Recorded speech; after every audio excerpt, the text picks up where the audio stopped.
दूरदर्शी news live की समस्त स्वागत। आज चर्चा करवा ओडिशा राजनीति रे एबे सबुठ चर्चार विषय हूँ कामिया जानी, जी जड़े social media blogger.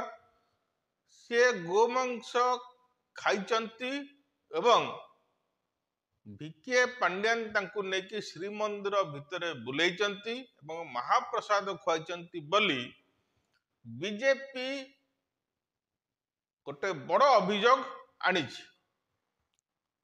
अन्यपटे Biju Janata Dal चिराचरित ढंगरे केंद्र BJP द्वारस्थ होइछि।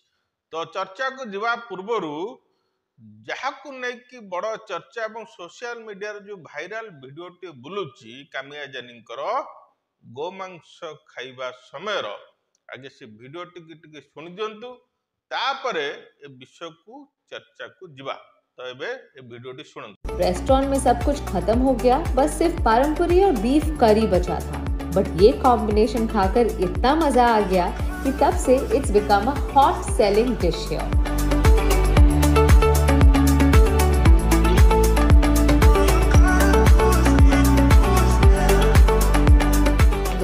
Yum. The appam here melts in your mouth and goes perfect with my favorite kadila curry. Wow, so that was a very good breakfast और good breakfast के अलावा काफ़ी सस्ता सा भी था। I have only paid 130 rupees for this lavish breakfast that I had. Appam here is only for 8 rupees. Purampuri one piece is only for 12 rupees and the kadala curry only for 30 bucks. मतलब wow. आपण मैंने video रे देखिले जो वीडियोटी BJP पक्षर post कराई एवं social media रे अनेक वीडियो को पोस्ट करचंती। विषय होचे भाइराल वीडियो रे कामिया जानी गोटे रेस्टोरेंट रे से जाइकी गोमांस तरकारी खाइबार देखिया को मिलुची एवं से एहाकू प्रचार प्रसार करूचंती बोली ए भाइराल वीडियो दूषण होउची। किंतु ए वीडियोर सत्यता केते आमे जानि न। किंतु प्रसंग होउची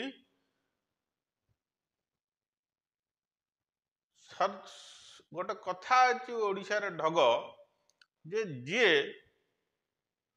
कदली खाई नाही सी मंदिर आगे मु खाइनी काहे चिलेइबो।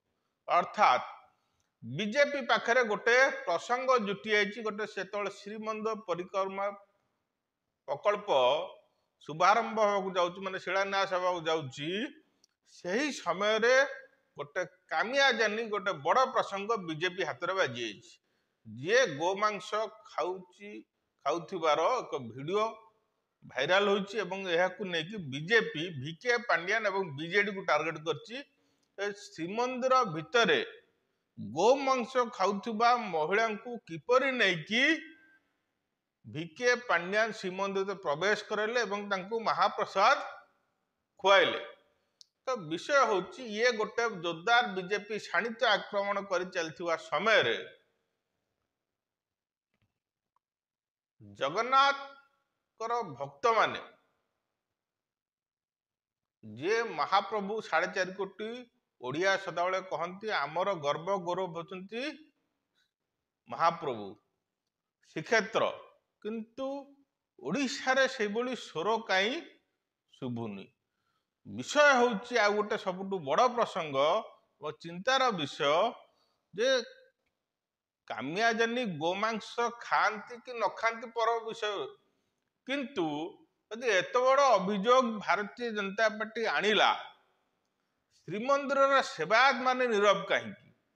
जो जगन्नाथ सेना श्रीमंदिर रत्न भंडार ठू आरंभ कर विभिन्न प्रसंग रे आंदोलन को ओल्लै जाए, जगन्नाथ सेना नीरव कहीं। ओडिशार अनेक अनुष्ठान अच्छी जो ओडिशार संस्कृति भाषा साहित्य एवं ओडिशार ऐतिह्य पे लड़ाई करते सबू नीरव कहीं। ये तो गोटे बड़ प्रसंग। द्वितीय विषय होची जो कथा मु कहूली विजु जनता दल चिराचरित ढंगरे पहुंची केंद्र बीजेपी पाखे, किंतु माध्यम किए जहाकू ओडिशा बीजेपी निजर चेहरा बे 2019 ନିର୍ବାଚନ ଓହ୍ଲେଇଥିଲେ ଏବଂ जे दाबीदार जे बीजेपी ओडिशा रे सरकार आसिले से मुख्यमंत्री हेबे माध्यम होचंती सी एथर अर्थात बिजु जनता दलर सांसद मानस मंगराज गोटे ट्वीट करिकी लिखिचंती केंद्र मंत्री धर्मेंद्र प्रधान को जे धर्मेंद्र भाई आपण जहा एठी ओडिशा बीजेपी करछि ताहा उचित हो नाही एवं ट्वीट रे किछि पोस्ट को पुणा पोस्ट को टैग करचंती जो पोस्ट को आम आपको देखौचु जे भारतीय जनता पार्टी मो प्रधानमंत्री नरेंद्र मोदी कामिया जानी को देशर मंदिर एवं संस्कृति ऐतिह्यर प्रचार प्रसार पाई नियुक्त करथिले तेणु जदि प्रधानमंत्री तांको व्यवहार करि परछंती तबे आमे जदि वीके पांड्यान करिले तबे कोउटी असुविधा हेगला एहा ठीक नुहे आपण ए कथा को विचार को नियंतु मानस मंगराज कर ट्वीट एई कथा कहूची जे वीके पांड्यान को आपणकर ओडिशा बीजेपी जहा कहूची ठीक करू नाही आपण मध्य एथिरे कामिया जानी सहित आपणकर मध्य भल संपर्क आपण तांको मंदिर ऐतिह्य संस्कृति प्रचार प्रसार व्यवहार करचंती यदि वीके पांड्यान करदेले कहीं आपणकर ओडिशा बीजेपी एते पाटितुंड करुछि तेणु विषय होची मानस मंगराज कर कहिया एक प्रकार एहा किंतु प्रसंग होची जे जो विषय टिके आगुर कहउथिली श्रीमंदिर सेवा जगन्नाथ सेना ओडिशा रो एते संस्कृति ऐतिह्य भाषा पई लड़ाई करथुआ संगठन सबु गले कुआडे कथा होची जो कथा मानस मंगराज बाबू कहउचंती बिजु जनता दल राज्यसभा सांसद ताहा ठीक होई पारे माने अर्थात गोटे आउ गोटे ओडिया ढग अछि तू जहा मु ताहा तेणु हेस कहा पाई धोइया तो मानस मंगराज को कहिया कथा होची धर्मेंद्र प्रधान को यह बोधि आमे अनुभव करुछु किंतु जदि प्रकृतरे